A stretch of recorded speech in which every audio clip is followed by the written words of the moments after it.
Inusisa ng mga senador ang ilang proyektong anilay red flag sa 2026 National Expenditure Program sa gitna ng mga isyu sa flood control projects. Sinusulong ng ilan sa kanila na palitan ang 2026 budget ng DPWH dahil marami raw kahina-hinalang proyekto na isiningit. May unang balita si Ian Cruz. Hanggang 118.5 billion pesos mula 2023 hanggang 2025. Ganyan kalaki ang tansya ng Department of Finance sa posibleng nawala sa ekonomiya ng Pilipinas dahil sa umunay ghost flood control projects. Apektado na yung investor confidence sa lahat ng external challenges. Dapat hindi natin dinadagdagan dito yan domestically. Sa briefing sa Senado ng Development Budget Coordination Committee o DBCC na kinabibilangan ng DOF, hinimay ng mga senador ang anilay red flags na nakita nila sa 2026 National Expenditure Program kaugnay sa issue ng flood control. Si Senate Finance Committee Chairman Win Gatchalian sinita ang mga proyektong nakalagay na sa 2025 budget pero nasa NEP pa rin para sa 2026. Hindi naman po siguro clerical error to. 'Di ba? Sinadya to ilagay sa NEP. 'Di ba? Ang punto ko, DBM should be more should reform its process and maging mas detalyado sa pag-a-analyze ng mga projects na pinapasok sa NEP.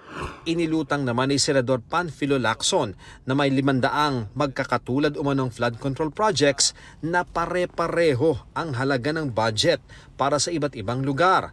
May 373 projects na may tig 100 milyong piso bawat isa at dito pa lang papalo na sa 37.3 billion pesos ang kabuang halaga. We counted from NCR to Region 3 alone, flood control management 1, nasa mga 500 items. Yung exact amounts, similar amounts of 75 million each, 100 million each, 120 million each, 150 million each. Red flag po ito eh.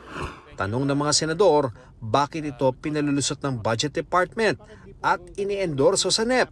Sagot ng DBM, galing ito sa budget proposals ng DPWH. Secretary Vince is already investigating ito pong mga doble-doble. Kakausapin niya yung mga senior officers niya.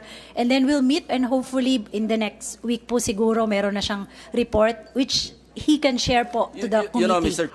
Sa gitna ng mga naglulutangang issue sa hinihinalang ghost at substandard flood control projects, iginit ni Senador Bam Aquino na hindi dapat tanggapin ang hinihinging 881.3 billion pesos na budget ng DPWH. There's an ongoing investigation. Inaaral yung mga proyektong ito. There are so many questions, so many red flags that you have already pointed out with Senator Lacson.